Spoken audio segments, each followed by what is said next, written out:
In the title of my talk, it's about being engaged in the community, and that sounds like a charity thing.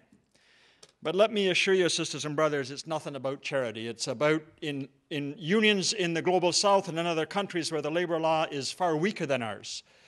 To survive, unions have to be rooted in their communities. And I would say that in our movement, we do two kinds of bargaining, right from its very inception. We do collective bargaining in our workplace, where we determine terms and conditions of work. But we've also, for over 140 years, done political bargaining, where we bargain with the powers that be about the conditions of life in our society, as well as often the laws that affect us in work. And we have been able to do that because we've fundamentally always defined ourselves as a social union movement. What we want for ourselves, we want for all others. And so from the very first days, we've spoken about the need for public education, health care, public pensions, unemployment insurance, transit, housing, a wide variety of social issues. And those victories, if you think back to the first, winning of workers' compensation, then the unemployment insurance, then universal pension and health care and child care, those victories have been a result of a combination of building mass popular movements and of political action, parliamentary action. I get to the States quite often, and it's always a very sobering experience to be there when you see what happens when there is no social democratic party rooted with labor. In spite of the weaknesses that we may have with the NDP or the PQ, the fact is the window is much wider here because of that connection to talk about social benefit for all working people, and I think it's important for us to remember that. I want to talk about the parallels between building power in the workplace and building power in the community. We know what brings us workplace power. It's members that are engaged and educated and playing a proactive role in their union's relationship with the employer. And your two unions are some of the best at making that happen.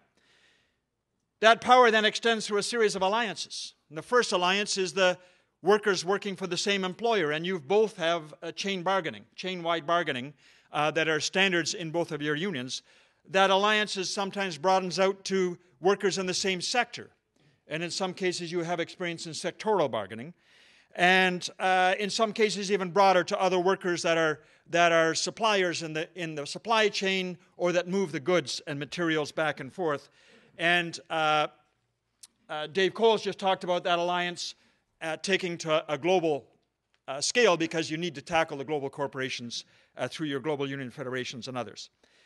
And in the best senses of those alliances, we not only bargain good agreements and defend jobs, we also use that bargaining process for organizing opportunities. We bargain neutrality with employers that they don't stop workers from trying to organize in non-union workplaces. We bargain subcontracting clauses or other clauses that say you can only come into our plant if it's a unionized contractor or supplier, and that helps us leverage. We don't do nearly enough of it. But in the best experiences, that alliance policy of bargaining extends to our organizing capacity. So what's the parallel with community organizing?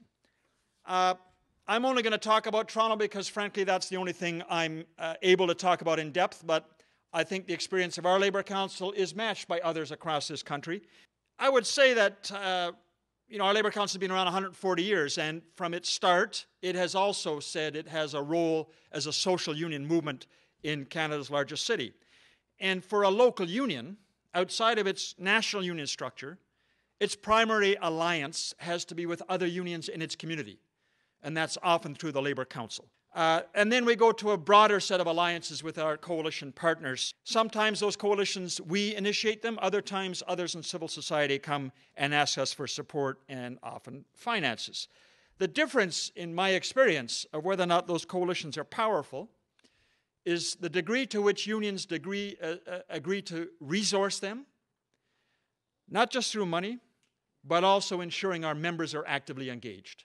The wisdom of our members, the discipline that our members learn through collective bargaining, bringing into those coalition relationships is crucial to their success. Now, in this city, this is a city of immigrants. More than half of us were born outside of Canada, and almost half of us are workers of color. And so when we talk about building community relationships, it's not just about geographic communities. It's also about those other communities, ethno-racial communities, are so crucial of how people define their reality. And so we build power in this city of immigrants by making sure we're reaching out to members in their neighborhoods and through the other links that they have. And that's primarily where you come from, who speaks your language, who shares your faith. But we also have other kinds of community identities that we've built power through as well, around parents when we fight for education rates, around social justice activists on things like housing, as transit riders, as environmentalists, and so on. But in order for those to be successful, our experience is we've got to be able to identify where our members live. And we've asked every one of our local unions to break down their membership by postal code to find out how to connect with their members based on where they live and to be able to influence the decision makers that represent them at any level, municipal, provincial, or federal.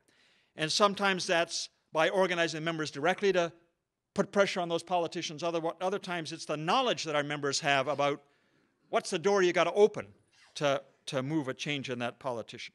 So I'm going to take you back 10 years ago, and our Labor Council made a decision. We were going to test the idea of how we organize as a community union movement and engage our members at their local level where they live. We had a by-election for a school trustee here 10 years ago that was going to be the deciding vote in the school board taken on Mike Harris.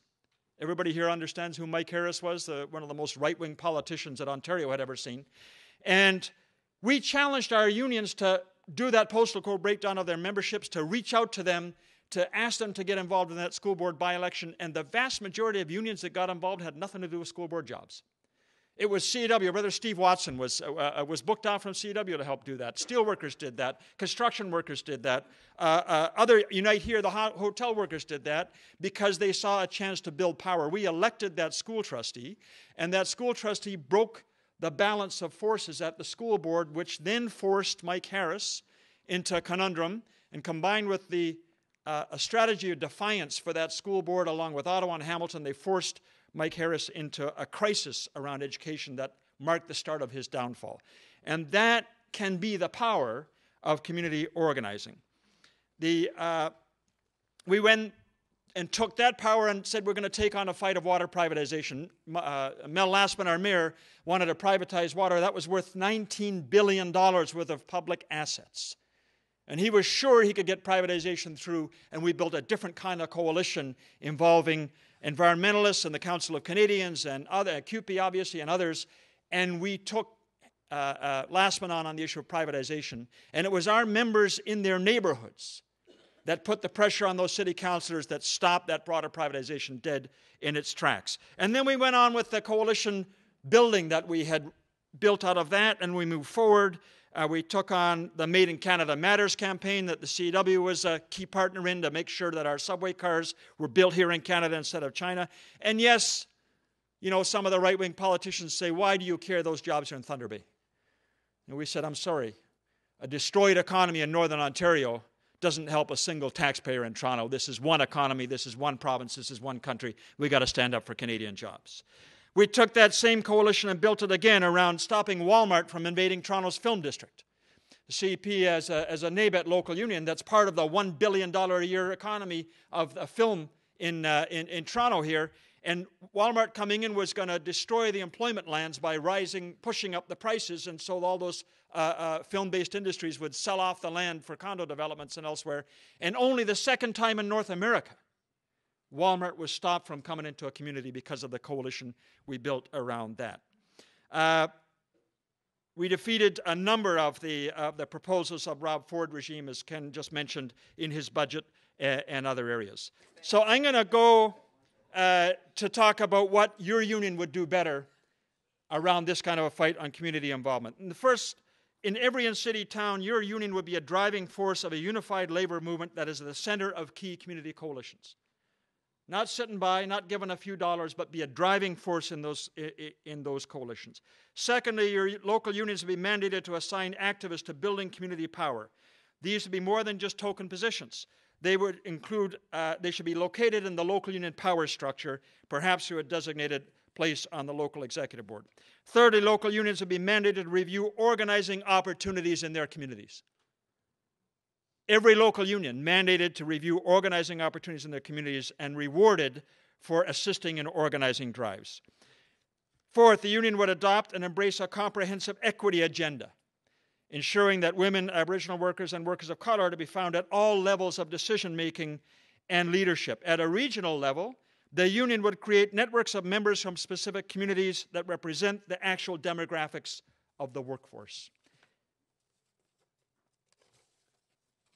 Then the union's organizing department would recruit activists from diverse communities to inform and assist in developing organizing campaigns, including in various languages, because frankly, in the big three urban centers, MTV, Montreal, Toronto, Vancouver, workers of color and diverse language workers are now the majority of the workforce and will become even larger. The union's education department would create training regimes for activists that include actual involvement in community campaigns. That would be part of the training of your union activists, as well as shop stewards and bargaining training and elsewhere. The union would create a database capacity either at the local or higher level to track member contact information, including involvement in campaigns, infinity groups, and so on. You'd be able to push a button and find out which 100 members lived in North London to be able to get them involved in a fight around pushing the MPs around the Caterpillar issue and foreign investment. And finally, I would say in each significant round of bargaining, the staff and committee would consider what role community allies could play in the lead-up or in the case of a strike or lockout. As well, they would consider if there are organizing goals that need to be woven into the contract demands or bargaining approach.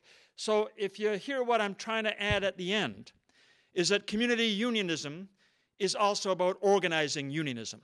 It's about saying that every level of the union you must have the capacity to organize, because those unorganized workers are from the community and primarily from the changing demographics of the community we need. And so I'm going to leave by this in my 30 seconds left, that 90% of our members never chose a union. They got a job and there was a union checkoff that took place at it. We've got to go back to the roots of our union, which weren't born in the workplace. The organizing drives didn't take place at the workplace lunchroom because you couldn't talk union there. They took place in kitchen tables, they took place in ethnic meeting halls, and they took place in neighborhood bars. And the future of our union movement is to go back and rediscover those roots about how in our communities people talk union with their neighbors, their friends, and their families. I think that's how you rebuild a fabulous new union for the 21st century in this country. Thank you very much.